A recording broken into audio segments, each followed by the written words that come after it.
postdoctoral fellow here at the Middle East Institute. And it's my pleasure to welcome you today to a talk by my colleague, friend, and office mate, Mr. Gustav Boëthius. And he's going to be talking to you about demand security. And Gustav is one of these rare and very interesting academics who comes from to the social sciences by way of the hard sciences. And I think one of the great things about people who enter into the field through this route is they always come with their own unique perspectives and their own arsenals of analytical tools to address those questions, as will be illustrated by the talk today. So his background, he has a combined bachelor's and master's in chemical physics from the University of Edinburgh, and a master's in strategic studies from the RSIS school at Nanyang Technological University here in Singapore. As I mentioned, being someone with a background in chemical physics and coming now into strategic studies, he's taken the issue of oil security and brought a relatively unique perspective. Often when we think about oil security, we tend to hear politicians, pundits, and academics discussing it in terms of the security issues on the consumption side of things. And Gustav is actually looking at the other side of that coin. He's interested in some of the security dynamics that are faced by the actual producers. And so, without giving away his punchline, I'll go ahead and turn it over to Gustav and let him illustrate for himself exactly what he's talking about. Please. Thank you very much for the introduction, and thank you, first of all, Professor Hudson, for giving me the opportunity to speak here, and thank the rest of you for coming. As a matter of guess from the title, we're looking at how global energy trends are having an impact on the demand security of the GCC. Now, coming from a science background, we know that the GCC is in fact a programming language, but for those of you who are not aware, the GCC is basically a regional organization in the Middle East consisting of Bahrain, Kuwait, Oman, Saudi Arabia, Qatar, and the UAE. And in this presentation, we're going to question one of the core assumptions or axioms, if you will, of Middle Eastern politics, and it's the fact that oil has this incredible, immense value, and it's concentrated in this region, and it's always going to be that way. However, the value of an item is only worth as much as someone is willing to pay for it, and it's therefore a product of demand that people feel that they have for this particular good, and we're going to investigate that and look at how global energy trends are having an effect on that particular matter. So, this is an outline of my presentation. First of all, we're going to look at what demand security actually is. We're going to conceptualize it, and we're going to explain why it's important to the member states of the GCC. We're then going to look at the current energy trends in the global energy dynamics. There are basically three that I've highlighted.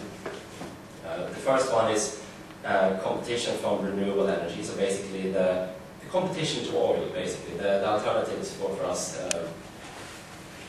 basically the alternatives that we can use to produce energy instead of oil. Then we're going to look at oil market instabilities, and then finally we're going to look at growing energy, growing environmental concerns about the use of fossil fuels. And I've loosely labeled these as technological, economic, and political factors that are having an impact on demand security in the GCC. Now, these labels are not necessarily sort of complete or exhaustive, but they're a pretty neat way of transforming this. I also want to highlight by my arrows here that there is a certain interdependent relationship between these three factors that are having an impact on the global energy security dynamics. After having talked about that, we're going to reach some sort of conclusion. The conclusion being that we're seeing a shift in energy demand. We are seeing less demand for fossil fuel-based energy resources, and we're seeing a growing demand in renewable energy resources. And we're going to then ask what are the implications of these trends for the GCC member states, and some questions really about the futures, and we're going to carry on in the Q&A session from there. So going then to the demand security. Now, when one talks about energy in politics, we often always talk about what we term as being called energy security, and this is a supply issue. This was effectively securitized during the Iron Ore embargoes in 1973, although historians argue that in the Second and First World Wars were also the Second World War was really a war about energy resources as well. But energy security in its current form arose in the early 1970s and has more or less played a dominating role in world politics ever since.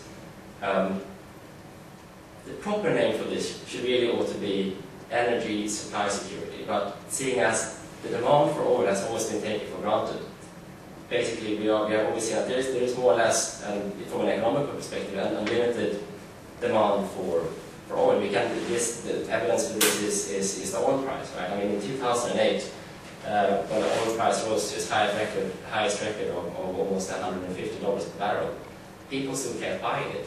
And this is an indication of the immense demand that there is for oil. And no one has really bothered to really question this assumption. But we also forget that trade is really about interdependence. And if we flip the situation around, we can actually say that the GCC member states, they're actually buying money with their oil, which they then use to buy everything else. Right? So there's a symmetry. There is import-export, there are consumers and producers, there is supply and demand. Okay? And this demand then basically translates into income. And demand security, in essence, is an economic security issue. And we're framing it as demand security, and we're going to look at this from this particular perspective. Now, why am I talking about demand security in GCC? Now, first of all, we're a Middle East Institute. The Middle East, or the GCC, are not only oil exporters in the world, however, they are probably the oil exporters that are most dependent on their oil resources. Now, this is a relative, this is the breakdown of the relative size of the hydrocarbon sector in the GCC countries. Now, as an average in the organization as a whole, the revenues from oil make up 66, or about 60%, sorry, of the GDPs. Now, Saudi Arabia is, in terms of its demand security, worst off because it's relying to 85% almost of the GDP on the oil exports, and then going down to the other extreme then in this organization, the UAE, only 35% of their GDP is generated by oil revenues. If we take other sectors of the economies into account that are directly dependent on the oil industries, and these figures become a lot higher, so this should be seen as being a conservative measurement. But at the end of the day, they're all fossil fuel-based economies, and this is why demand security is especially important to these particular countries. So what do they use? What do they need their incomes for? First of all, like all the countries in the GCC have considerable defense and internal security mechanisms put in place. Now, this is in order to counter external threats as well as internal threats. They are also needing this economy to these monies in order to distribute wealth in the state. Now, the distribution of wealth has actually been highlighted as being one of the factors that has contributed to the lack of democracy inside of in the GCC countries. Now, if you take the case of Saudi Arabia, now the de facto owner of the energy sources is the royal family, and then they are then distributing this wealth down to the population. If you compare that to a country, say the UK or France, where taxes are collected from the population, and then in return, with the taxes, the population is buying political accountability and other goods and services with those. So in order to put the system in place, then the very large incomes are needed for this. As I'm going to explain a bit later, there is also youth bulge going on in this country. The demographics are shifted towards the youth, and all this country needs to create employment for the young populations. And in order to achieve this, there needs to be economic diversification. And the economic diversification, first of all, broadens the economical base of all these countries. It moves them away from depending on oil, and also by diversifying the economies, you also create more job opportunities for locals. Looking at the growth of the GCC populations, they have basically been booming since the 1960s. We've seen since the 1960s there's been an increase of 700% to year 2010, and a recent study by The Economist said that by the year 2020 we will see the population now is about 40%. By the year 2020, the population in the GCC as a whole is between 55 to 65 million people, depending on what kind of scenarios we're looking at. So there is a huge strain on the government's resources, and you know, a situation like we had in the 1970s where prices, you know, basically the GCC turned off the tap and say, you're not getting any more oil. This is never going to happen again. And more than ever, they need this demand for their products and for the income. Now, I want to talk a little bit about Bahrain in this context as well. Now, as we all know, we had a very large demonstrations in Bahrain during February to March earlier on this year, and whereas discussing the origins of these demonstrations does not really belong to this discussion per se. We consider the view from the policymaker in, say, Riyadh. What they see in Bahrain is that there is a country where the income from the oil resources has considerably diminished during the years. And Bahrain was the earliest country in the region to export oil. And the oil market today in Bahrain is mature. There's hardly any revenues coming from the oil sector. And even though this is not caused by lack of demand, this is like a litmus test for the policymakers in the GCC, and it gives an indication of what may happen when money basically dries up. So this has again highlighted the fact that how extremely important demand security is to GCC, and that's my point. Now we're going to look at the first of the global energy trends that are having an impact on the demand security in GCC, and it's the competition from renewable energy, alternative energy resources to oil. Now, this has been a growth market. It has been a complete boom in the use of and the investment in renewable energy. So over the last decade, this market has seen a 30% year growth annually. This was not slowed down by the financial crisis in 2008, and this is continuing to grow. There have been considerable technological advances in renewable energy. We see this both at the production end of renewable energies and also at the consumer end. We've seen, for instance, renewable energy generating machines that have operating at much larger scales. We're seeing higher efficiency standards when it comes to consumer goods in general, and we're also seeing, as this industry grows, economies of scale are making many of these products a lot more cheaper, and at the end of the day, the demand for a particular energy good is narrows down to the cost. For the time being, it might be more cheaper to import oil from the GCC. In 10 years' time, who knows? Okay.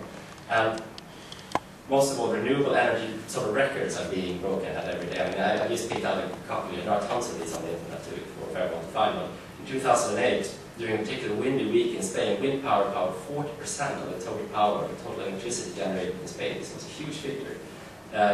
About a week ago, the Federal Energy Agency of Germany released figures saying that more than 20% of Germany's electricity, or actually in fact total energy, is generated by renewable energy. And Sweden's energy in total is also more than 50% renewable. So countries are breaking records, and they're moving in this this direction. I can't talk exhaustively about the renewable energy market, but I'm just going to give a sort of snapshot of what's going on. On the top left-hand side corner, you see an offshore wind farm in the North Sea in Europe. And this has been an explosion of projects, and especially outside the UK and Denmark and Norway, where countries have invested in these things. And that's at the producer and at the consumer end. You see the first wholesale mass production of pure electric vehicles. And using these two technologies in combination, you're actually able to bypass the whole fossil fuel economy. If you use these two in combination, you don't need to buy oil anymore. This is absolutely amazing, and I think that this is something that is extremely attractive to both producers and to countries, to politicians, and to consumers. And this is going to grow. We're just seeing the beginning of this. The second two images I use basically here for general amusement. I mean, the lower one on the left is a solar tower in Spain, in Seville. What this basically does is that you have these hundreds of mirrors, and they focus the sun's light on this particular point in the tower. And this tower is filled with molten salt. Okay, and salts are basically extremely difficult to melt, and that makes that material a very effective way of storing energy as well. So this is an installation that can actually keep producing energy even though the sun doesn't shine at night. So all 24 hours a day, the heat from this molten salt is then extracted, and you see this device operating at a constant productivity all the time. So that's one or another argument against the renewable energy. You know, the sun doesn't shine at night doesn't work with this thing anymore. Lower right-hand side, you have this mastodontic wind turbine. This is a concept designed by some wind company, and it's basically the scale of it that's interesting. You see a cruise liner near it, so that gives you a general idea. And this is producing energy, wind power to I think it was 25 megawatts.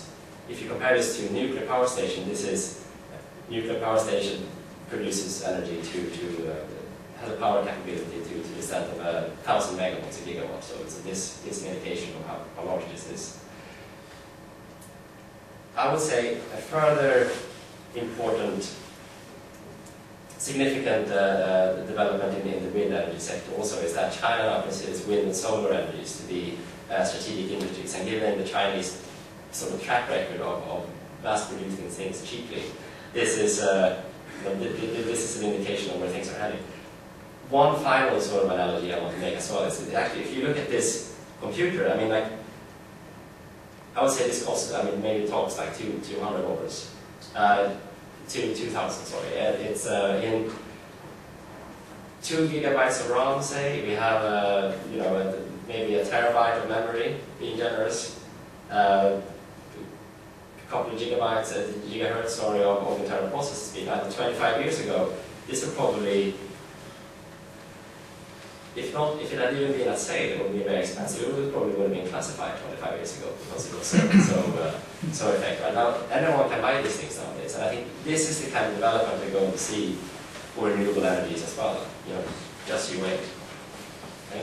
But I think the most interesting thing about renewable energies is the potential political impact that they're going to have. Now, resource limitation has played a significant role in energy politics, and they are going to be diminished as renewable energy becomes more common as this market grows. I mean, renewable energy, basically, its most redeeming characteristic is that it's an unlimited resource.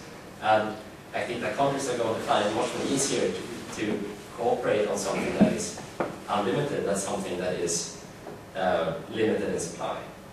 So basically, what we're basically producing when we produce wind power, we're increasing our capacity to produce energy rather than we're not making energy by itself. So this is going to have a huge impact, and we can play the acronym game here, for instance.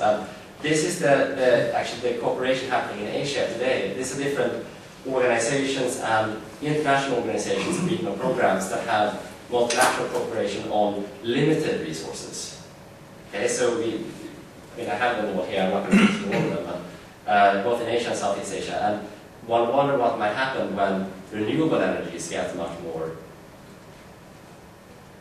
prevalent. You know, what will happen? And one good indication of what might happen is the United Nations. This is a United Nations organization called the International Renewable Energy Agency, and its mission statement is, and I quote, to promote the widespread and increased adoption of sustainable use of all forms of renewable energy.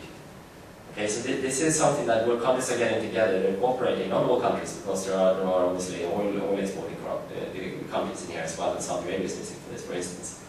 But the consumers are getting together and they're solving these problems.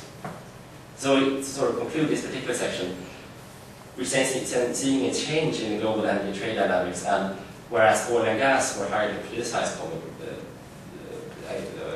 goods and commodities, renewable energy is just like normal trade. Now, obviously, we're going to have patent issues, and we're going to have you know, tariffs and all the general bounds. But the general gist is that the global energy trade is going to move from the zero-sum game that we see today to the sort of win-win enterprise. And I think this is going to feed back into the development of renewable energies, and this is not to be ignored. Okay. Now, moving on to how oil market instabilities are having a negative impact on the demand security of the GCC member state and the demand for oil in general. Okay. Now, we often talk about the oil market being particularly unstable, and one might ask, why is that? It's basically, well, one of the reasons is that energy has a very high political value. Now, energy is required for basically anything we do. We wouldn't be sitting here, for instance. So I would have to speak very loudly if we didn't have energy to power the microphone, something like that. For everything you buy, for everything you wear, for everything you eat, energy is needed. And if energy costs go up, then so does the cost of everything, and the economic growth goes down. In countries where political legitimacy, say China, is derived from the continued delivery of economic performance, this also has direct impact on your political support as well. Therefore, energy is just something you cannot afford to run out of. The energy, the oil industry itself is also it's a high-risk enterprise. So first of all, it's a lot of competition. There are also considerable technical unknowns pertaining to the oil industry in general. I mean, if you have an oil field, and you can make some pretty good estimates today about like how much oil there is and how cheap and how or expensive, say, it's going to be to extract these resources, but you can't actually know for sure until you do it. And the investments have to be there before, and it's going to get very expensive. The last thing is also that as the oil industry today is basically an international enterprise, and most consumer nations have depleted their oil resources at home, and they have to rely on their relations with other countries to import oil from them. This has become an increasingly politicized enterprise, and there are considerable political risks in this as well. The third thing is that there's also, like in any other industry, there's a high degree of speculation on oil and in oil companies.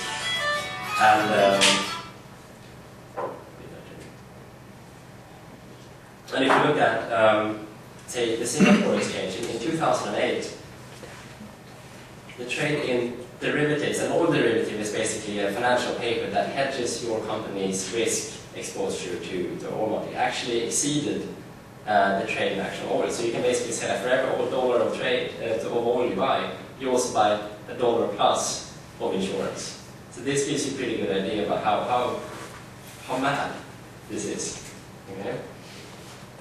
Now, first of all, the consumer's view on oil prices is pretty straightforward. When the price is low, that's a good thing, and when the price is high, that's a very bad thing. Now, the GCC's view on oil prices is a little bit more complicated. Now, first of all, low prices, we also understand that because they revenue losses, and seeing as such a large proportion of the economy depends on the oil price, it's kind of devastating effects. However, high prices is arguably seen as even worse. Now, the high oil prices that occurred after the oil embargo in the short term generated a lot of windfall profit for OPEC. But it also created a huge demand shift in the consumer companies. Now, if you take a car like the Volkswagen Golf, for instance, and this was a car that was actually designed and produced as a result of the oil embargo. So basically, our whole consumer culture changed because of this. So basically, for the GCC's point of view, high prices are even worse, and they're doing everything to stabilize the oil market to avoid that. Now, how do they do this? There are two main things.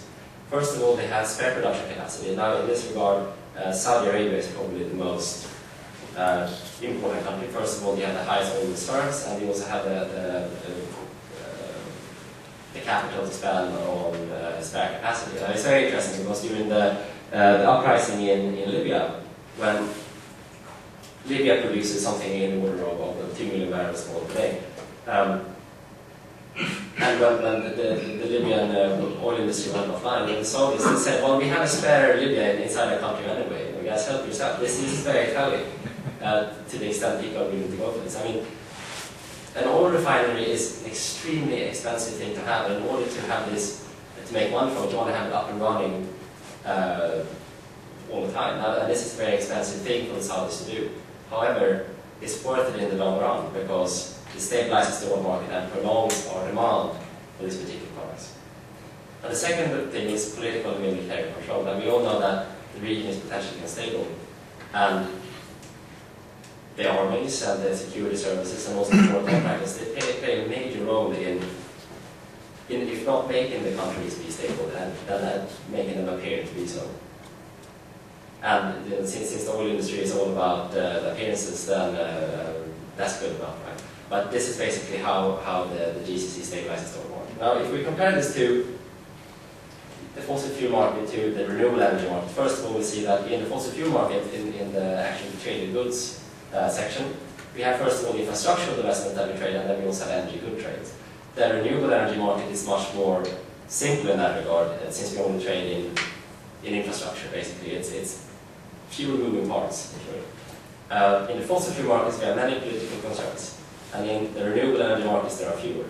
Now, this might, of course, change in the future. I mean, if we're going to keep using lithium batteries for electric cars, then a country like Bolivia or somewhere else with high lithium deposits may get extra political clout that they might use for this one. But at this point in time, there are few political concerns in this market. And I think this is the last part here is the most significant. The fossil fuel markets requires very large infrastructural investment projects. Now, if you want to tap into the oil field, this can accumulate costs up into $1 billion, say. Now, in the renewable energy market, it's much more flexible. Now, if you're a German household, for instance, you just need to stick a couple of solar panels on your roof, and you're your own electricity company. Now, and whereas you had to pay a couple of $1 billion for the latter, now in Germany you pay, I don't know, say 10,000 euros and you sell less. So it's becoming, as the options get more available and the market grows, so this is becoming increasingly attractive, and it's becoming increasingly attractive to invest in renewable energies. And it's going to take away demand from the oil and gas sectors. And moving on, I think also to a very important part, the growing environmental concerns regarding the trading and use of fossil fuels. Now, today, 2011, there is a strong international consensus on climate change. There's basically no debate about whether or not this is happening, and moreover, there is no debate about it being dangerous and having been caused by man. Now, climate change is also increasingly seen as a security threat, and everybody knows that something needs to be done about this. Now, 17 years ago, the UNFCCC, the United Nations Framework Convention on Climate Change, started the COP meetings, the conferences of the parties, where they tried to achieve an international multilateral deal on climate change, and the Kyoto Protocol was one of those. Now, the Kyoto Protocol was very limited in scope, and ever since then, we've had tried to make a new deal that can sort of replace it. Now, this is going to fail. And it's going to fail because of two main reasons. First of all, there's no US leadership in this talk. The US is actually an indispensable nation in this regard. I also think that there are too many parties involved in this talk to actually create an effective deal. We both have energy consumers and energy producers, and it's very interesting actually when you see the politics regarding this in the GCC. Now, a country like Saudi Arabia, which is really not in its interest to see a global climate change deal being made. They don't deny climate change. They say that this is a very real issue. They say that something needs to be done about it, but they also say that everybody needs to be involved and everyone needs to put their input and everyone needs to be happy at the end of it. And an international deal that satisfies everyone, is not going to be useful for everyone. Okay. Now, I argue that this doesn't matter anyway, and the reason for this is that instead of effective international multilateralism on environmental issues, we are seeing what I would like to call loosely coordinated environmental unilateralism. Now, instead of having global deals being set by a higher body on everyone are making their own pledges and they're all setting their own emission targets. And again, I'm picking up a few here. One worth mentioning is probably the world's most ambitious such target these days, the European Union's 2020 targets. It says by the year 2020, 20% of Europe's energy generation capacity will be renewable. They will have 20% less reductions in emissions by the 1990s level, and they're going to increase their energy efficiency by 2020. By 2020, 20% between 1990 and 2020. And Japan says that their emissions are going to reduce by 25% below 1990s level. By the way, 1990 is a key year here, because that's when the emissions were the highest, therefore it's the least expensive year to choose. Okay.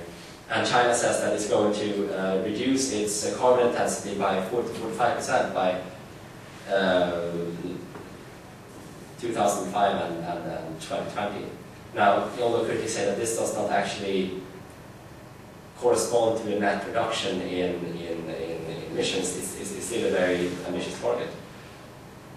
Now, not only that, we also have an increasing number of countries having put in place legislation that discriminates in favor of the use of renewable energy. Like this is a very broad range of policy measures, and we have feed-in tariffs, we have tax reductions, we have all kinds. And in 2005, 55 countries did this, and this year in 2011, 118 countries did this. And this year for the first time, actually, the majority of these countries were developing countries that had these legislations put in place. Now, an interesting question to ask is, how did this happen? Now, first of all, obviously everyone is very set on stopping climate change. It is a way of supporting local industries, and especially if you are a renewable energy producing nation, say like Germany, this will help your indigenous industries. But we have also seen some very interesting development in environmentalist lobbying. Now, if we compare the early sort of climate scientists that were lobbying against the use of fossil fuels in, like, say, the early 80s to the climate change lobbyists that we see today, I mean, the early scientists, they were penniless professors, you know, they came in from the institutes and tried to speak to Congress, and they were overvoiced by lobby groups and interest groups in general. They were no match. You compare to them to the people today, you know, the environmentalist lobby in Brussels, they are a well-organized, they're a well-financed group, they have some major companies behind them, and they're bathing in money, okay? Now, we have a very broad spectrum of lobbying, and I'm going to come back to this in the next slide, but so we have a key policy makers being targeted, as well as like the general consumer-based audience as well. I mean, you and me, we're being told, you know, we shouldn't be consuming fossil fuel, this is bad for the planet, you know, you're killing polar bears essentially, this is really bad. And what's worse is that, or better, depending on from what direction you see it, renewable energy manufacturers, they have all the arguments on their side. I mean, it's a complete walkover. This is, you know, their products are basically selling for them, this report politically. And I want to show you two videos of this sort of in action. And these are two videos. They are produced and they are for the sort of the consumer audience. So, you know, you people sitting in the audience, you are sort of the audience for it. I'm hoping we have sound.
Innovation for the planet. Innovation.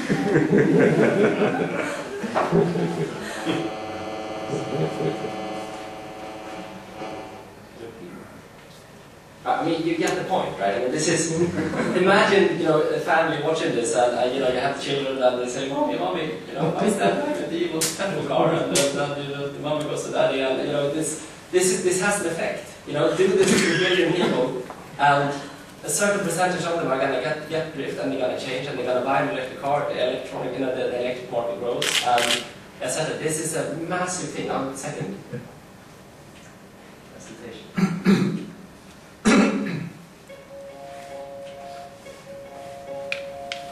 Over the years, generations have made choices about the things they buy and use, and in doing so, have made their mark on the world. In 1969, Three Little Arrows made it easy to choose products that could be recycled. In 1973, we learned how to reject things made with CFCs. And later, how to avoid products tested on animals. 1990 made buying organically made food an easy choice. And in 2002, the world chose to embrace the ethics of fair trade.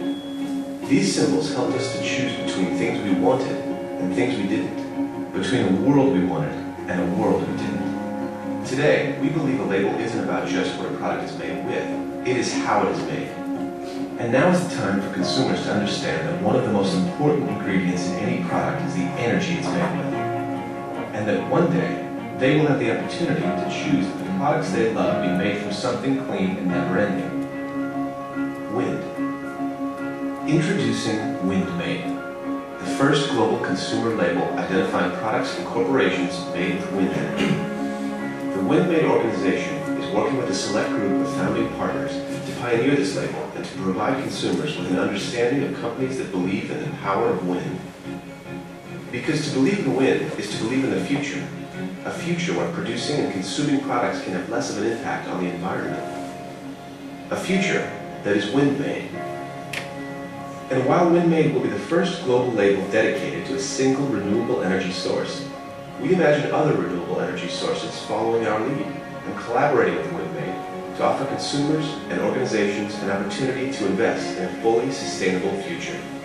But it all starts with wind. While WindMade will grow well beyond the label to an international movement dedicated to improving access to wind energy around the globe, the first step begins with collaboration and the right partners. Because we believe if we work together, that WindMade has the power to change the world.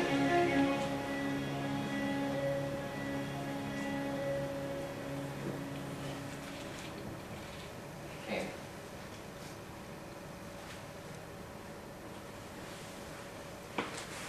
So a consumer label that directly communicates to the consumer, how it's been made. I mean, this is enormous. Okay. Conclusion. So this has been my argument, basically. Like, this is the bare bones. Demand for oil is shifting, and we see an increase in renewable energies, and it's basically three main factors that's having an impact on this. First of all, we have technological developments in renewable energies, having unfavorable trade mechanisms for fossil fuels, and we're having environmental concerns on the use. Now, all these trends are eventually going to lead to renewable energies dominating the energy markets. It's a question of time. This is going to happen. Okay? And we're seeing a new energy security paradigm where we have a shift. Before it was a crisis of supply, and eventually it's going to become a crisis of demand. And this has enormous implications for the GCC. They're on a sinking ship. You know? We need to, having seen these trends and having, realizing the importance of this, we need to ask serious questions about the future of this GCC. And I haven't even really began to understand exactly what's going to happen. And I don't pretend to have any answers, but these are the main sort of ideas that I have about it. First of all, it's a question of time. Like, how long is it going to take for us to phase out hydrocarbons from the renewable energy market? So we spoke about peak oil. When is peak demand happening? When is that happening? Okay.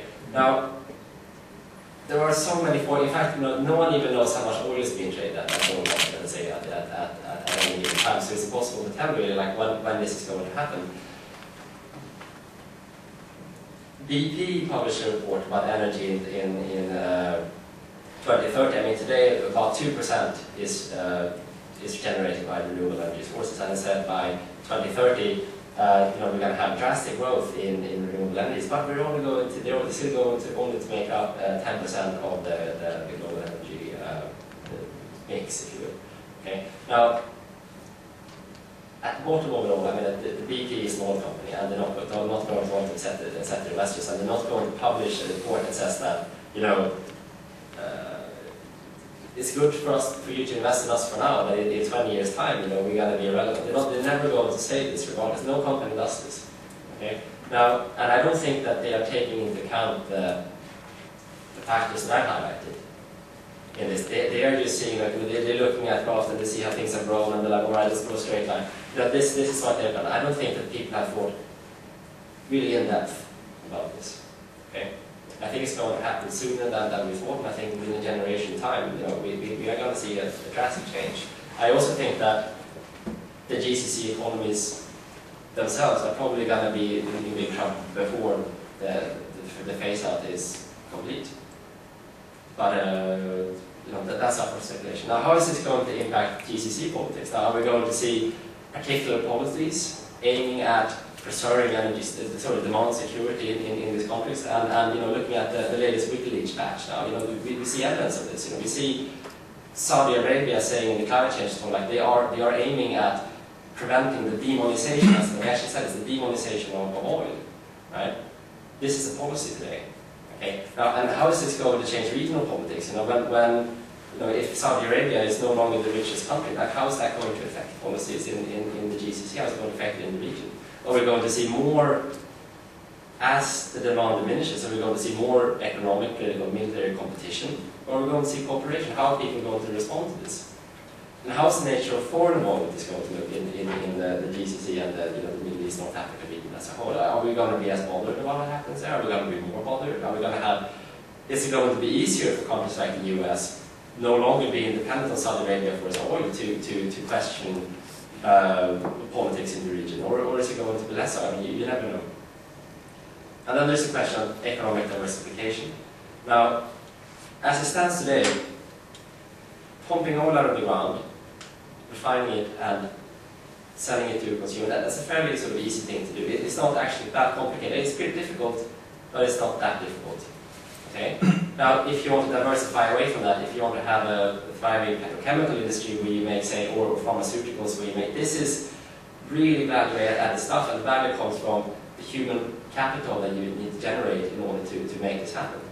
You know, I mean, if you look at the petrochemical industry, say, in the Ruhr in Germany, they create value because they have an intricate network of connections with local companies, they have with universities, and this is an amazing, this is an industrial monster. You know, we see the growth, the birth of this really in China today, and you know, this needs to happen in the GCC if this is going, if diversification is going to happen. Now, the GCC economies today are their plan, right? You know, we essentially have the Saudi royal family saying that, you know, this is what's going to happen. This, you know, central planning does not work anymore. You know, we need to have change in governance. We need to, you know, things have to grow up from the grassroots instead from the top.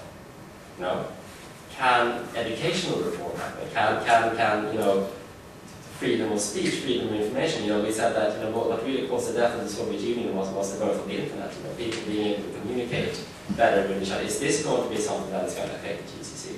And are we even going to have cultural reforms? You know, I mean, it is a very expensive thing to do to have all your women at home not doing work.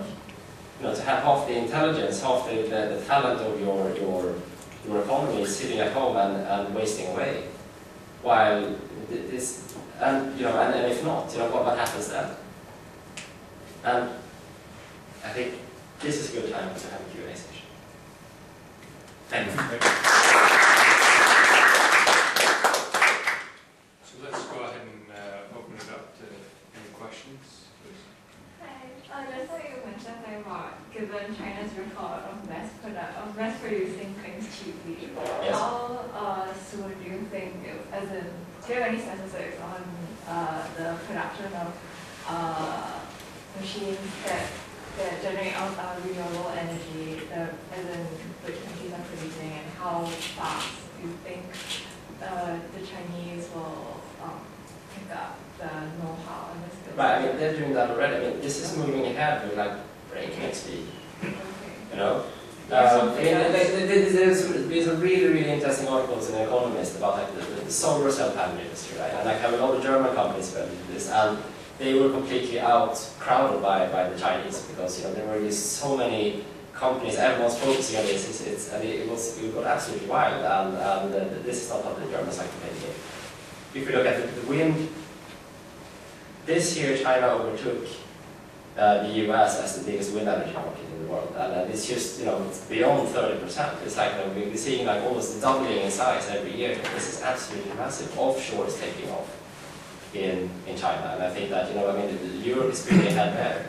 This is sort of happening in the US, but there's trouble with legislation. But I mean, in China, this is growing, and I mean, it's like a decade away. They are going to be world market. This is the future, and some really clever guy in China knows this, and he has decided, okay, so we got to focus on this. And the Chinese, they have probably the strongest incentive of everyone to do so, because they know that all their energy basically is coming through sea lines of communication, so it's not controlled by them. But at the same time, they have also increased their oil imports from Iran and the GCC. So is it just because they are just increasing energy? It's a temporary fix. I mean, like, they need to do this for now. But does anyone actually really want to buy oil from Saudi Arabia? No one wants this. Not really. If they have the option, if they can rely on themselves, no. I disagree with that. I mean, if Saudi oil is cheap and relying on yourself is expensive, you go for the Saudi oil, won't you? Isn't that what is happening? But I mean, first of all, this is an excellent presentation, but to go from the end to the beginning, one can imagine that we will soon see democratization, cultural pluralism, and a general improvement in the way of life in the GCC as they become more and more squeezed in terms of their oil. However, what I really wanted to ask, which is, I wish there was some way for you to carry this analysis to the next stage. I mean, you start off by saying, I think quite correctly, that there's demand in elasticity. You're going to buy the oil, doesn't matter what it costs, you're going to buy the oil. On the other hand, later on, you say that the GCC exporters, all the oil exporters, are really worried that there are going to be these alternatives if the price goes up, and so on. The interesting question to me is how long does it take for this to happen? And I'm wondering if there are more formal analytic ways, for example, to calculate and hypothesize about demand elasticity of oil. In the short run, it's pretty elastic, it seems. But you're also talking about a longer run where other factors come into play. One of the factors that you didn't talk much about, but surely does affect price fluctuations even in the short run, is the general health of the world economy, industrialized economies. And I'm wondering, if that isn't a much bigger factor affecting price and so forth than all of the wind turbines that are coming along. And so, if one were to try to carry this to a higher level of precision and to be able to forecast or produce some kind of sense of how long this process is taking, this would be helpful. You mentioned that you think it's a generation, and you gave some very interesting evidence about rates of increase of certain kinds of renewable energy, starting, one must say, from a very low base. Oh, absolutely. And so I guess the next interesting thing that I hope you will do is to be able to sort of plot more precisely when this will happen and why. Okay. Now, first of all, let me address the first thing you say, about like not wanting to buy Saudi oil. I mean, I'm not saying that obviously Saudi oil, people buy it because it's cheap. It costs about $5 a barrel to produce it in Saudi Arabia, and I don't know, in Mexico, I think it's 20, 25, it depends. Okay. So, I mean, from a cost point of view, obviously everybody wants to do that. From just a generally strategic point of view, it is never a good thing to have your oil, being on a ship coming from point A that's really, really far away to your point B where you are. I mean, if you can shorten that distance, that's obviously easier for you. And if there is no distance at all, if you're making it, where you are, that is obviously the strategically ideal solution. So that is really what I was saying, I suppose. And this is again what renewable energies do. I mean, they create energy on the spot. So that has an immense value strategically, and that might actually counter the value of the cheapness, as it were, of the oil.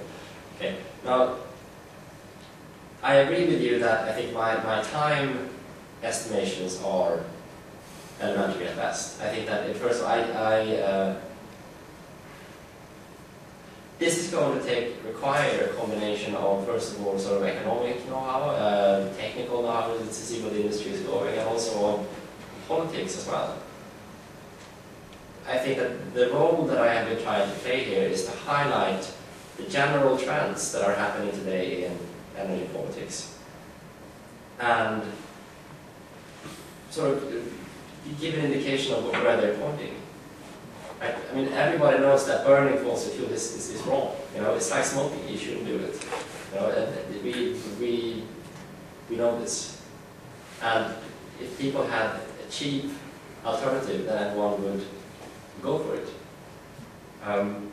And also about the general health of the economy, it's actually an interesting thing because the renewable energy market was actually one of the very few markets that did not slow down in the recession, and it's actually considered to be one of the safest growth markets now in Europe, which partially accounts for the boom in the industry as well, because people say, okay, I got some money, where am I going to put it now? I'm going to put it in a wind energy company, right? I mean, I would do the same actually if I had substantial amounts of cash. I hope I've replied to some of your points. Can I just follow up with this question about he also mentioned about the elasticity of demand and the ability to forecast that. Do you know of anybody who's tracking that, or any types of indicators and models that people use? Right. I mean, the best indication itself is just the price fluctuation itself. No, it is extremely. The demand for oil is still very stiff. I mean, it's. You know, at this point in time, we have a very limited room for maneuver when it comes to oil prices. You know, and again, I mean, renewable energies as a whole only play it's a 2% share of the global energy mix. So yes, I mean, as it stands today, we are desperately dependent on oil. So obviously, you know, as there is no alternative, we have to keep buying it. However, when it becomes 30%, 35%, one wonders.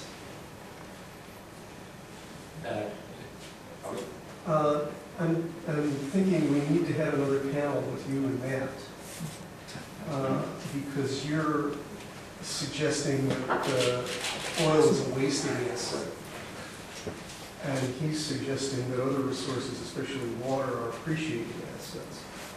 So that if the rosy scenario that you envision does in fact pan out, it's going to have to compete with the perspective that he is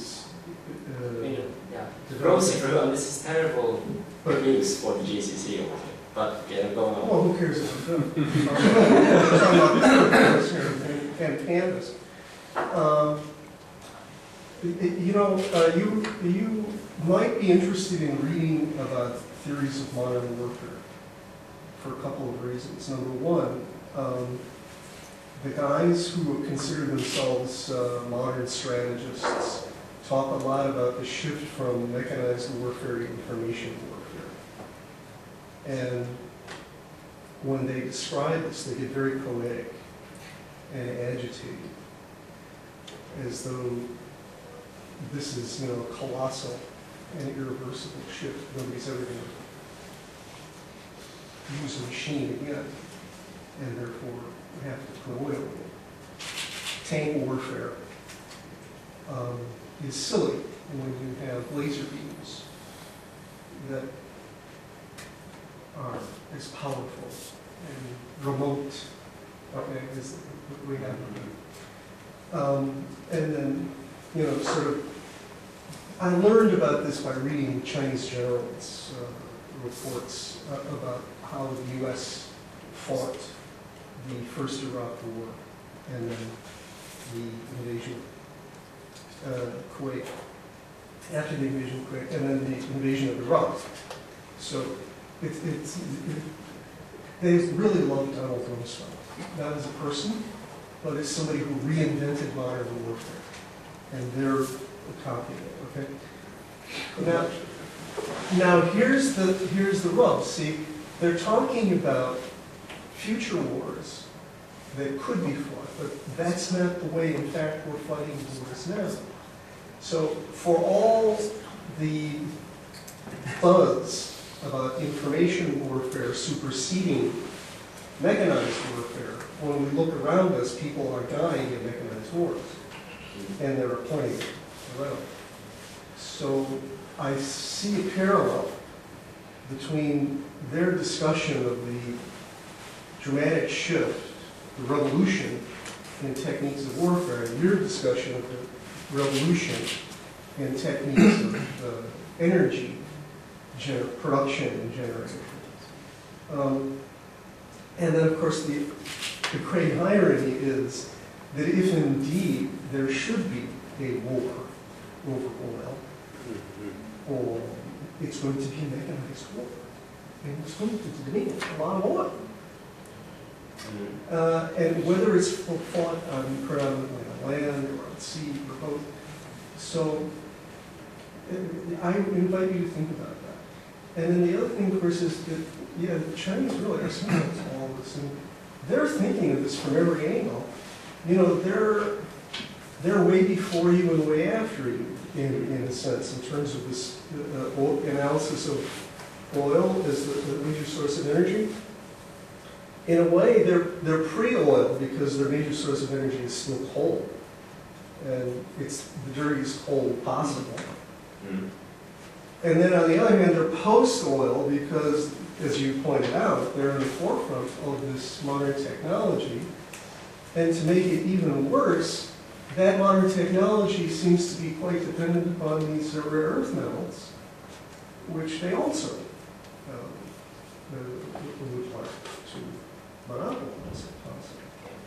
So I just throw all of that to you as things to think about, because there are a lot of people who are, how shall I say, they're not only thinking about this in terms of the economic and technological factors, but also the larger strategic and military factors. And I'm assuming peace. Well, yes. I mean, that is where I'm driving, of course. That whether, you know, is this a recipe for global peace, or is it just another? It's a recipe for. Is it just another way long term? Is it just another way of laying the ground for another global struggle? So that's why I bring in all of these. Sure. Things. I mean, I think that's why I bring in NAP. That's why I bring in NAP. That's why I bring in information warfare, and that's why I bring in the possibility of another mechanized war. And then finally, what if, in fact, we do have this great shift, and it turns out that the Chinese are sitting on the stuff that's required to make it all go around? Right. Now, my comment on that is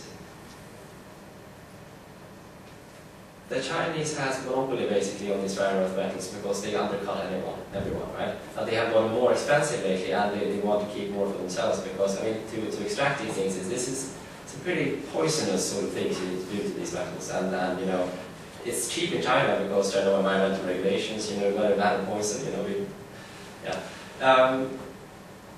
when the Chinese actually did this, it's obviously everyone was very stressed out, and I think that, you know, I just in general think that everyone's just too stressed out about China. I think it's probably is. Okay, let me add one thing. The windmills are in Xinjiang.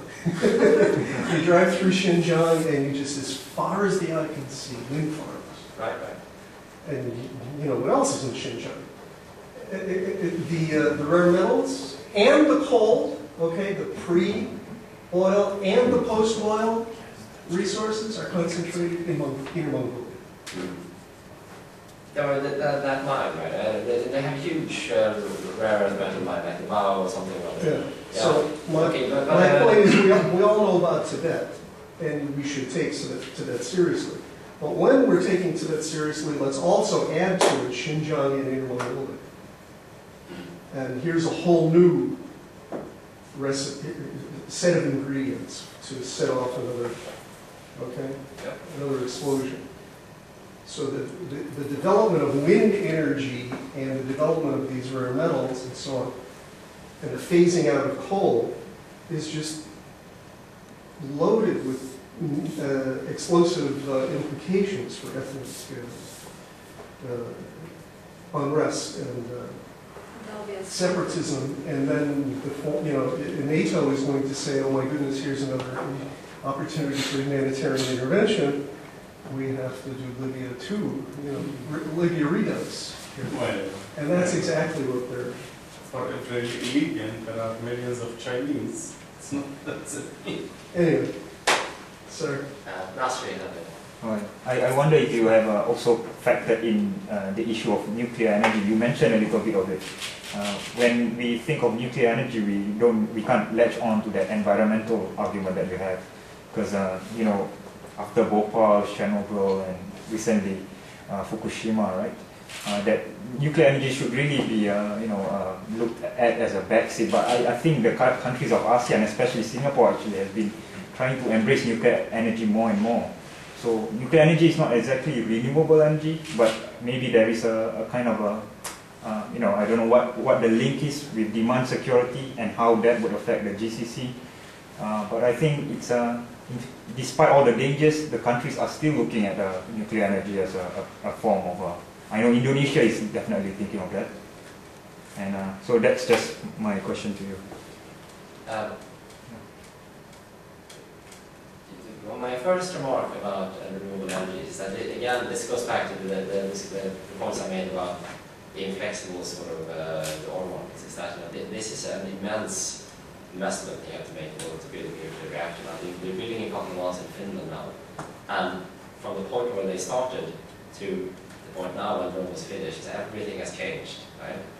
And it takes like between 10 and 15 years not only to build the thing, but to actually educate the people to run it. And this, by the way, is a great problem that Sweden has now, because our nuclear scientists are retiring. And there has been no political support for nuclear energy, and no one has been wanting to educate themselves in this particular field. Big problem. Second thing is that I think that we're going to see more distributed generation of electricity and energy in general. We're going to have each little village having its own energy production facility, rather than having a big central one, like at the core that then streams out to the periphery. I think the latter, the sort of former, is much more flexible. It's a lot more inexpensive. You can tailor your energy solution to whatever environment. If you're in a windy place, put on a couple of etc. Right?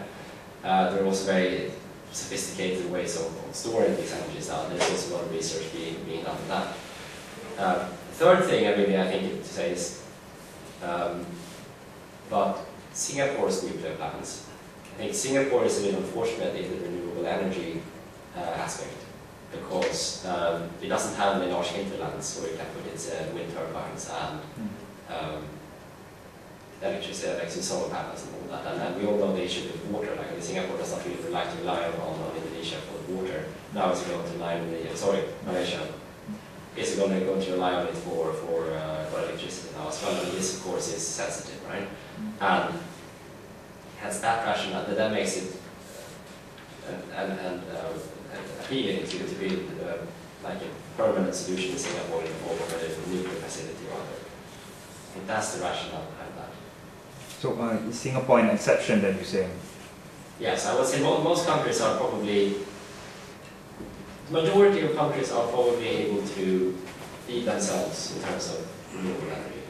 There are a few exceptions, and unfortunately Singapore is probably one of them. Peter. I think I enjoyed this immensely, and it makes me very hopeful. The only thing that occurred to me is that I think around about sometime in the middle of last week I read that the two largest US solar panel companies are going bankrupt. And also that that all this huge investment going into fracking and producing oil from gas and whatever from shale in Canada, these tar sands, and then also the sort of opening up, the North Shore of Alaska for oil drilling. I'm afraid they don't seem to know what you do. And I mean, how are we going to, in other words, there are huge vested interests in exactly preventing from what you are sort of outlining from coming about, but certainly in huge vested interest in maintaining and increasing oil supply, especially in North America. I mean, not, I think, for the, I mean, I know too little about this, not for the purpose of making it cheap, but the purpose of making it available. I mean, you know, much of the discussion is framed in terms of making sure it is available to us. Yes. And I think the US in this regard is a strange exception in the environmental debate. It is a total outlier in this. I mean, for instance, like I just looked at I forget now. Is it in the Senate that the Republicans have a majority, or is it in Congress? It's in Congress. Okay. Now, out of the new congressmen, the Republican congressmen that have been voted in the last round, all of them were climate change deniers. Yes. They do not acknowledge the existence of climate change. They do not acknowledge this is evil. They don't believe in evolution. No. You have to start. No, exactly. I mean, and why has this happened? You know, I mean, I recently read a very interesting book about you know, Walt Mersheimer and the Jewish lobby, right? Okay. Now, the same dynamics are in place in the oil industry as well. Right? If you want to stay alive financially as an American politician, you cannot be a Republican and acknowledge climate change. Doesn't work. No one will give you money. And if you are one of the ones that do denounce it, you know, give a couple of phone calls to a couple of people and you give you cash. That's how it works. Okay? But I think, however, that again, on the lobbying side, as you know, the renewable energy companies, no, they are not nearly as affluent as the oil companies, and indeed they only have 2% of the market share. However, as this share grows, it might become politically acceptable in the UK to say, in the US to say that, you know, climate change is happening, and instead of being given money from Chevron, you know, that's less given money. One hopes so, but you know, I'm afraid the strength of the Zionist lobby is fairly So the Zionist lobby, they don't really have any competition. Well, no. The oil companies, they do, and that competition is growing. Yes. This gentleman here. Yes. Thank you very much for the presentation. It's very interesting. Just curious, right? How renewable is the storage media if we go into wind or solar? Yes. Okay. First of all, the solar. I showed you the solar tower. This is an amazing thing. Obviously, again, I mean, now we're looking obviously at an investment scale at a small sort of nuclear power station. In fact, I happen to know that this particular installation is very expensive to build. Obviously, economies of scale would dictate that more than there are built, obviously, would become cheaper. Now, this device actually generates as much electricity in the middle of the night as it does in the middle of the day. So storage there is not an option. Now, there are other methods of storage as well. I mean, are you familiar with flywheels? It's basically, if you imagine a huge metallic cylinder wheel that is spinning, right? And just the general physics of the match says that, you know, the larger and heavier the thing is, and the bigger the sinus radius around the axis which is spinning, the more energy you can store this. And there's a lot of research going into this in the US, actually, funnily enough, not that much. Sorry, this is one of the major things, renewable energy storage. And they have recently commissioned one of these things now, where it can store energy for up to a couple of days and give out a power effect of 20 megawatts. We're getting technical, but this can be done. There are other kinds of actual flow batteries. So basically you have an electrolyte that you have charged up, and then you have a huge tank, and this is basically a continuous flow throughout the tank, and you have these other electrodes around, and you can, it's basically like a huge Duracell that is cheap. So basically, you know, the technology is moving forward, and things are getting cheaper, and obviously I think at the production end, things have made a lot of headway. I mean, obviously in the electric car, I mean, that's another 10 years behind, right? But yeah, Matt. Okay. So yeah, several items. First of all, I want to say you did, the presentation was very compelling, very interesting. I think it was a really stellar presentation on all fronts, and you did a great job marshaling evidence for your point of view. But with that said, although I think you gave a very realistic appraisal of global trends, you might have erred on the side in my book of being over-optimistic about the way that the balance of forces are moving, and just to inject some points of skepticism here. And these are all very disparate trends that I'm speaking to. They may not necessarily have an overarching relationship with each other, but first of all, you said that the countries in which renewable energy technologies are developing most rapidly, a skeptic might say that those countries make up a relatively small percentage of the population of the planet, that their populations make up a relatively small percentage of all the consumers of whatever energy resources exist across the planet. So my question is, what are the chances that these trends will spread to other countries in other regions, countries that don't belong to the OECD, club of countries? What are the chances that these trends will spread to countries such as India and other countries? And along with that, something that goes along with that point is that, and this is actually where my own focus on water comes into play. So, when water, one issue that people constantly raise, when those doomsayers talk about issues such as water scarcity, a lot of people say, to counter that, well, okay, the solution is desalination. If every country engages in desalination on a massive basis, then all the problems will be solved and water scarcity will just go away. But it's not that simple, because to initiate desalination, you need to have an abundant source of cheap energy, you need to have lots of capital, lots of technology, and for many countries, all those assets are in very short supply. So my question is, considering the significant front-end investments in solar energy and other renewable energy technologies, what's the likelihood that India, or let's say poorer countries in the so-called third world, will be able to scale up on these technologies on a rapid, in a rapid fashion?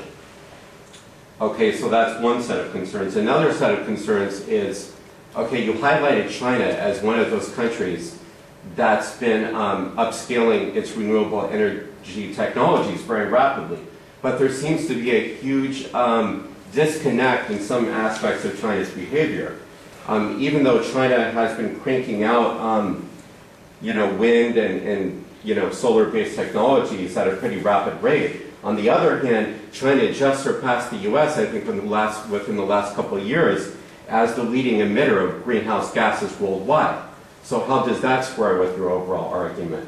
Secondly, in terms of its foreign policy behavior, at least China's geopolitical decisions seem to be dictated by the goal of optimizing its control over oil resources abroad. Everywhere from Libya to Darfur to Iran. So how does that square with your argument? You know what, there might have been some other points, but I think that's probably, I think I cut enough on your plate for the time being. I'll start with China. I mean, obviously, oil for China is, I think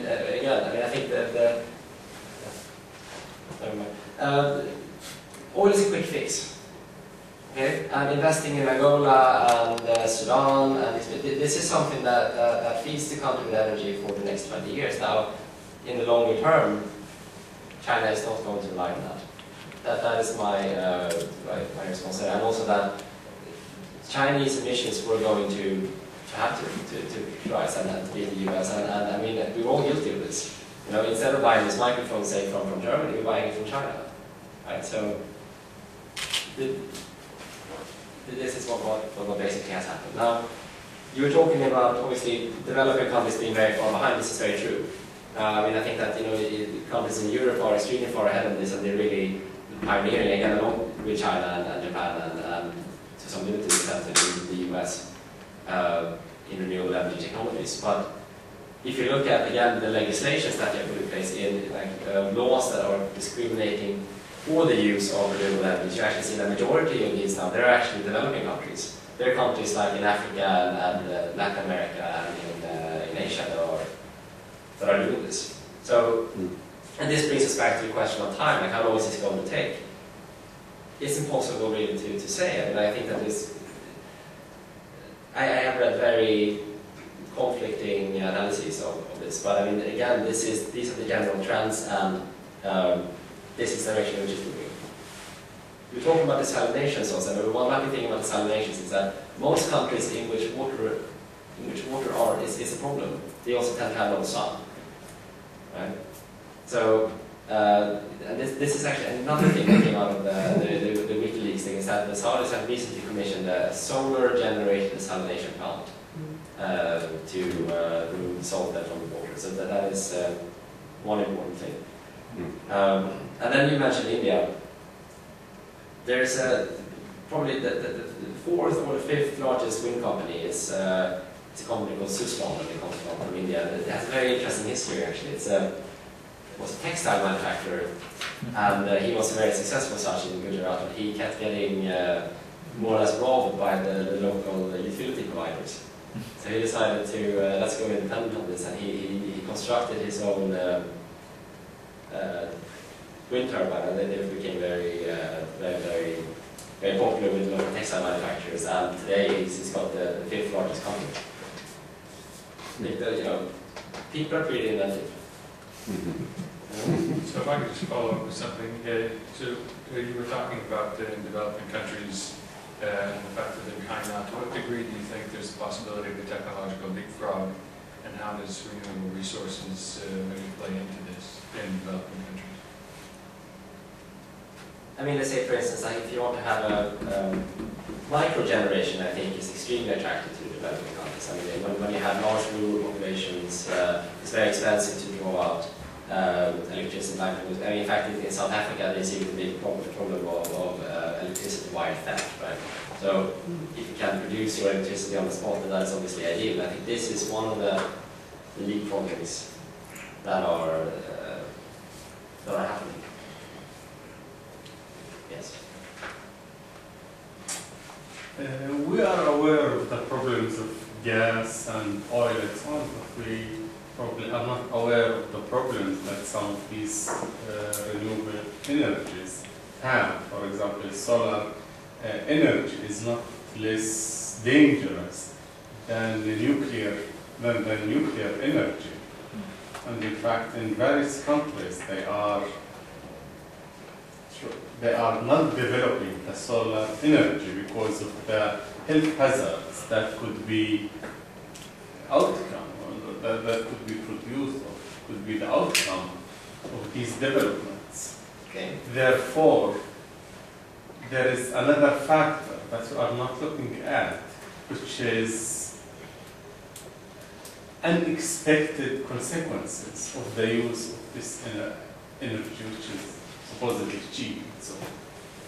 Right. I mean, I'm not so familiar with the health consequences of using solar energy. I know there have been a lot of complaints about wind turbines, right, and the effect that they have on their neighbors. Now, first of all, this can be bypassed by building up offshore. Second thing, actually, is very interesting.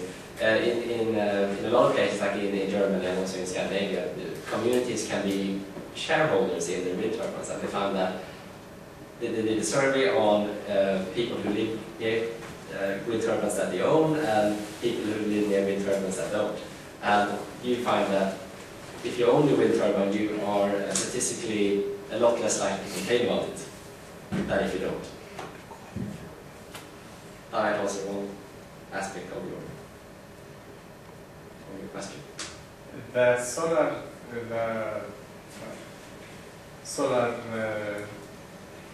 energy, or the things that they use it to attract or to convert heat to energy. You mean the extremely, panels? yes, they are extremely poisonous. And in case water it leaks or it comes to the earth, it could cause a lot of damage. Yeah, I mean, another thing is that these the energy efficient lights, right? They contain mercury and all kinds of nasties. This is, I mean, yeah, that is an issue. I mean, like, the light emitting diodes are even more efficient and even less poisonous. But I mean, I think that the healthy sort of recycling industry is obviously going to have to grow up alongside this. So disposal. But yeah, no, I mean, it is going to be an inevitable fact that we are going to emit more sort of exotic metals into our environment than we did before.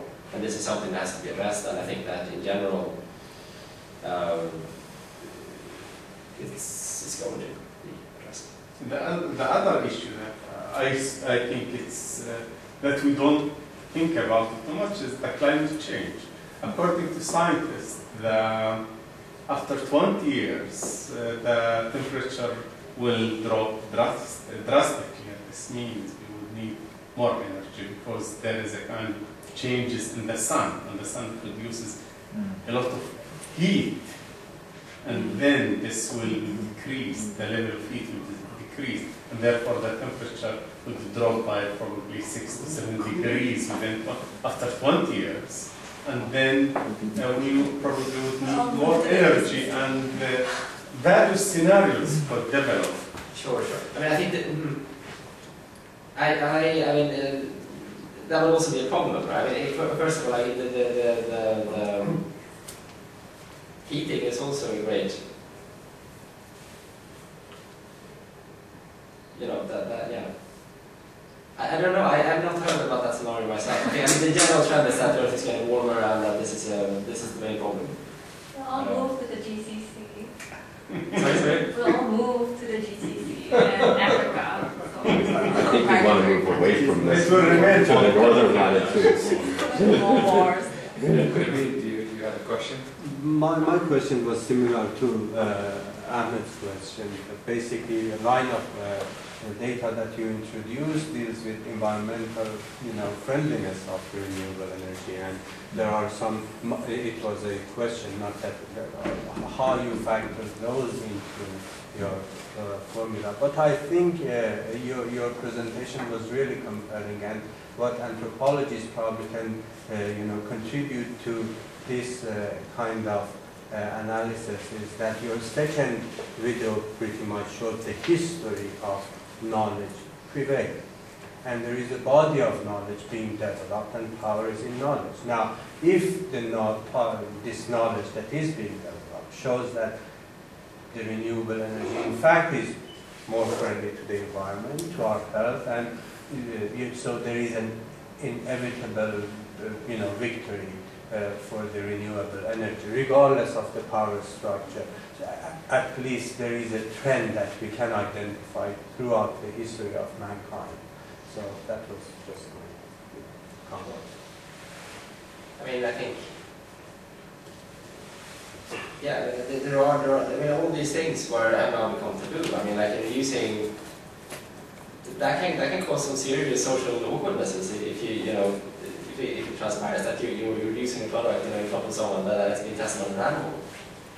That's, that's not cool to do anymore. That's not, you shouldn't be doing that. You shouldn't really be smoking. This is a very antisocial thing nowadays, and this has been over very successfully. Using something that is not recyclable. I mean, in some circles that is also, also not. And I think that the norms are shifting. And I mean, it is, and that's a good thing. I mean, the climate change. I mean, I think this is the biggest issue that people have to deal with today. I mean, this is an absolutely massive problem. It's a global problem. There's no one who's not affected by this. And yes. So maybe it becomes the issue of competing bodies of knowledge and advertisement and all that. Maybe postpone the process, but eventually. Yeah, absolutely. And this is what has happened. I mean, this was clear to everyone in the 1980s. And I mean, in fact, the chemistry behind climate change is very simple. This is something like you learn like in second year chemistry in uni. This is elementary. But still, interest groups have managed to make us start it still. And it's really quite amazing how effective people have been. It's yeah, but not anymore. Are you familiar with the acronym NIMBY? Maybe they don't use this acronym in Scandinavia, but it stands for Not in My Backyard. And I go for vacations down off of Chincoteague Island on the Atlantic coast, where there's a big plan to have offshore wind farm. And I can tell you there's a reaction. It's a totally aesthetic reaction. There's no logic to it. My brother has a place on Nantucket Sound where they tried to build another one, but I think because the Kennedy compound at Hyannis also looks out over Nantucket Sound, even though the Kennedys are famous environmentalists, they said, not in my backyard. But there are these resistance effects, but that's neither here nor there. But I was wondering if you could turn back and tell us a little bit more about the GCC effect of all this. I'm curious because, of course, in several GCC states, they do seem to be thinking about these things, after all. There's the Masdar project in Abu Dhabi. There is the, for many a year, many a decade, Bahrain has been struggling. Dubai has said, we want to build a knowledge-based economy like Singapore, and we don't have much oil anyway. Oman, et cetera, et cetera. I mean, I'm wondering if you could maybe disaggregate the GCC scene a little bit and tell us a little bit more, because I had the impression you thought that they were pretty much impervious or oblivious to... Brilliant question, yeah, great. Actually, the Saudis are really against. But they're also the ones who are the most in trouble, right? I mean, like this is, if you remember the CFC debate, like in the 80s, so you should use spray cans because of the Johnson. I mean, the company that was in trouble here was DuPont, right? Because they were the people who were producing all these things. It was only when they had developed an alternative product when they actually turned around and say, actually, this is a good idea, we should stop this, hey, use by this one instead. You know, the Saudis are in the same position now. If you look at the climate change negotiations, if you read the rational statements online, they're available. The Saudis are saying basically what I was saying in the talk. I was saying, like, okay, yeah, we acknowledge this happened, we can't do anything else nowadays, but everyone has to be involved, and let's make this negotiation process as difficult as possible. Now, the UAE, they belong to the other kind of negotiator. They are saying, you know, okay, with the UAE, we have a problem more, but we are doing this, we are doing this, we are doing this, and this. Now, what are you doing? So there's a completely different, you know, they're very can-do. I agree, there's a split. I think that this is a political trade-off, I think, in the organization as a whole. I think there's a need to have a united front. And I think that both Qatar and possibly Oman and the EU, they have to back down from this. But it's also interesting that the offices now, the IRENA is in Abu Dhabi, right? The Renewable Energy Agency. So that's a conflict of interest. Yes, well, just somewhat of an appendix to Professor Hudson's point. Well, first of all, if I don't know how much you do know about it, but I would seriously urge you to investigate the case of Masdar, although it's not a reality yet. You know, what they're trying to do essentially is, I think it would be in Abu Dhabi, they would be trying to build this carbon-free city, where basically they would depend, their energy base would depend 100% on renewable energy resources. They would desalinize water. Basically, their carbon footprint would be extremely light. So it seems like a very avant-garde effort on the part of these states that are traditionally, as you depict them, very slow to adapt to these changes. So it seems like maybe at least Abu Dhabi might be in the front of the pack here in terms of adapting to. No, I think they're going to undertake this themselves. Abu Dhabi. Oh, Iraqi? The Emiratis. I'm in two minds about Masdar, actually. On the one hand, I think it's great that they have this initiative now, and it might serve to kickstart an industry and do all of that. I think the biggest problem that I have with it is that it's a very top-down decision. This is a leader who has said, okay, we're going to do this, and this is not a spontaneous development. I think that what probably would be much more efficient is to say, well, instead of creating Masdar, let's make Abu Dhabi sustainable. do something like that. You use the buildings you already have to make them efficient. I suppose that there's a critic might say that this is another one an Emirati real estate extravagance. And something else too, about, as long as we're on the subject of sort of differentiating or disaggregating the GCC countries in the response to energy demand vulnerabilities, for lack of a better term. Although I know that you framed your use of this example very cautiously, I would urge special caution in using Bahrain as sort of an example of what could be foreshadowed in the future, where Gulf states become more and more vulnerable to energy demand shocks, because I don't believe that Bahrain embodies an instance where the country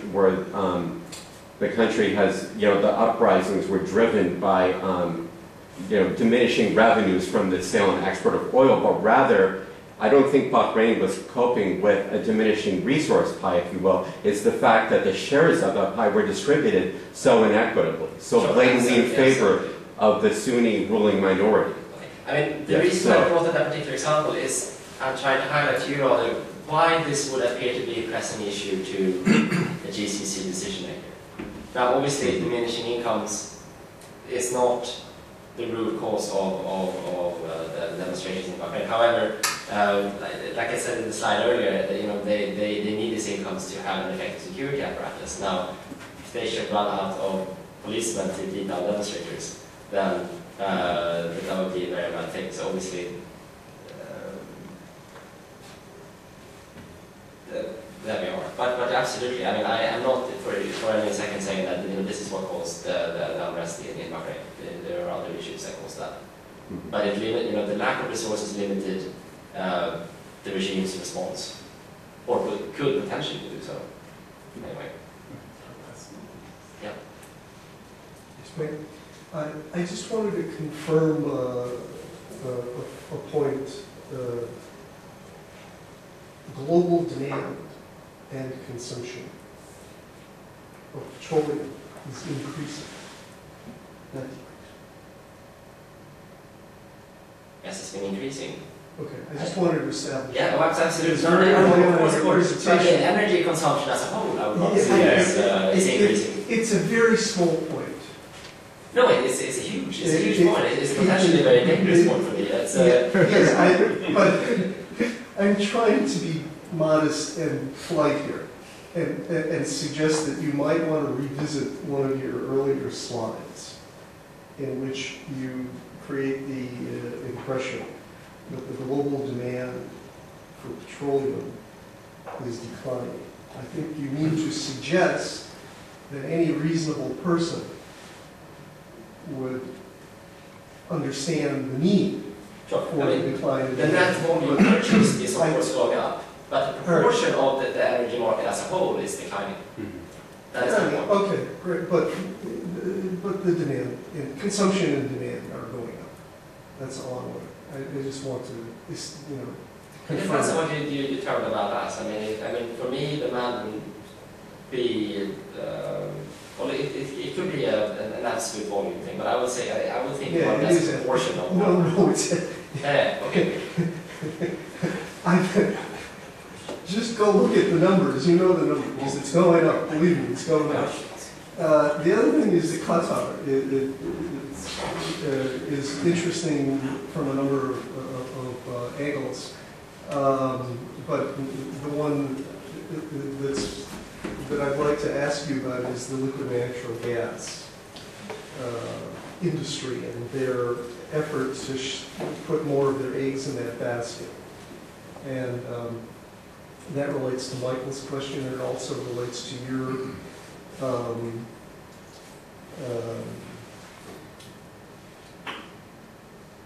notion of the pressures on the development of renewable energies. So, I mean, if there is this natural gas alternative to petroleum, then does that suggest that there would be an easing of the pressures toward renewable energy? But I read in your last insight that Qatar's development of liquid natural gas trade in various, both in Asia and in the EU, would in effect create the first global market for LNG. And then you stopped. And, you know, you suggested it was an important development, and I'm wondering why, in your mind, that's an important development. I was bringing it up in the context of why the global, why the oil market basically is unstable. First of all, it's a global market, and everybody's connected to it. Everyone's connected to the Middle East. Oil is a quantity that can be transported economically over a very long distance. So basically, can transport all over the world.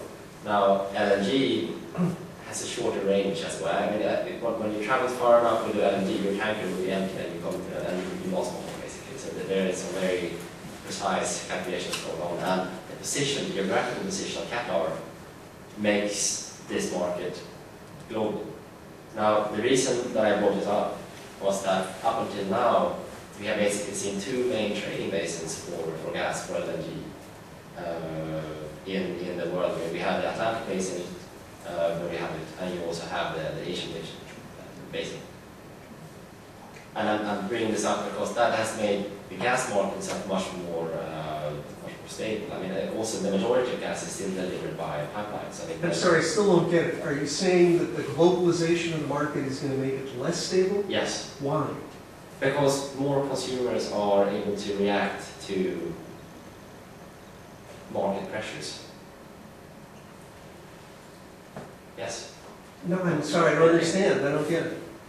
Okay, fine. I mean, you have to connect the dots. All right. Okay. So let's say that most gas is now delivered by pipelines. You have country A and you have country B, maybe you have country C in the middle, but most likely, let's say you don't have first, second, or okay. Now, if there's only one producer and there's only one consumer, then you go to decide on the price. I mean, that price might be high and the price might be low, but it's going to be the same price. It's going to be predictable. Right? It has a high level of predictability. Now, if you connect one more player into the system, then they can start competing and they can start over-consuming on one end, and they can, you know, all of these things can happen. Yeah, but why call that an unstable market instead of a flexible market? Yeah, you can call it flexible, you can call it dynamic. An adaptable market.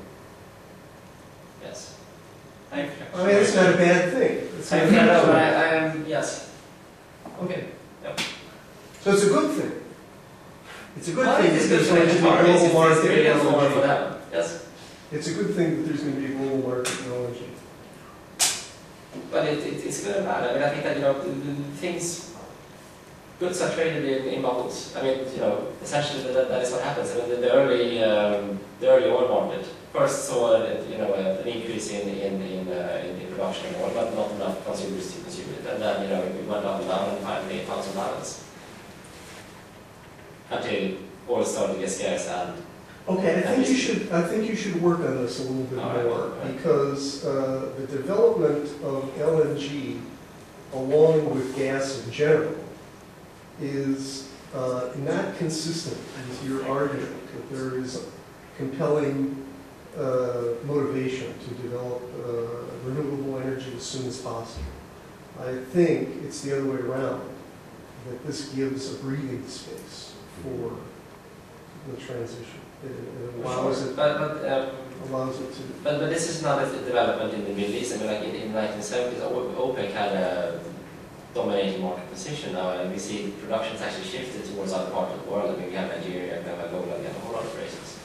And I think that as a proportion of global production, I think the GCC makes up about 30 to 35%. It's not very large. I mean, it's obviously massive, but it's not that large as it could be. And obviously, LNG is taking up yet another part of that market. So yeah, I think if we call the total domination of renewable energies the long-term scenario, then the increased domination of the LNG and the course that is the medium-term scenario. Now, what the scale of the time length of the scale is, and this is up for, I mean, I don't think anyone can really decide, but yeah, you're right, the energy is a stepping stone, and it's also better for the environment. So speaking in terms of scale here, we're trying to think about the potential depth of oil. To what degree do the non-energy aspects of oil, the derivatives and all that, factor into all of this in terms of demand security?